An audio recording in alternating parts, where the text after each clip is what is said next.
પણ બાઇબલ કહે છે પરમેશ્વર તેને કહે છે. જ્યારે પ્રભુ કામ કરે છે ત્યારે કોઈને પાણી હલાવવાની જરૂર નથી. જ્યારે પ્રભુ ચમત્કાર કરે છે ત્યારે કોઈને કંઈ કરવાની જરૂર નથી. ખાલી પ્રભુનો એક શબ્દ કાફી છે અને પ્રભુ તેને કહે છે ઉઠ, તારું બિછાનું ઉચકીને ચાલ. એક શબ્દ પ્રભુ માટે કાફી છે. જે ચમત્કાર 38 વર્ષથી થતો નહોતો એ ચમત્કાર પ્રભુ એક શબ્દમાં કરે છે, ઉઠ, તારું બિછાનું ઉચકીને ચાલ.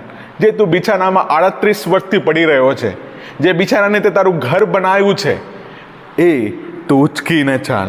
અને 9મી કલમ કહે છે તરત, ઇમિડિયેટલી, તુરંત તે માણસ સાજો થઈને પોતાનું બિછાનું ઉચકીને ચાલતો થયો. તરત તે માણસ સાજો થઈને પોતાનું બિછાનું ઉચકીને ચાલતો થયો. જે કામ પરમેશ્વર 38 વર્ષથી નથી કરી શકતા, અથવા જે કામ ડૉક્ટરો 38 વર્ષથી નથી કરી શકતા, જે કામ આજનો મેડિકલ સાયન્સ 38 વર્ષથી નથી કરી શકશું, જે કામ દુનિયાની કોઈ પણ તાકાત ઘણા વર્ષોથી નથી કરી શકતી, પરમેશ્વરનો એક શબ્દ કાફી છે. પરમેશ્વરની સાથેની એક મુલાકાત કાફી છે. પરમેશ્વરની સાથેનો એક એન્કાઉન્ટર કાફી છે.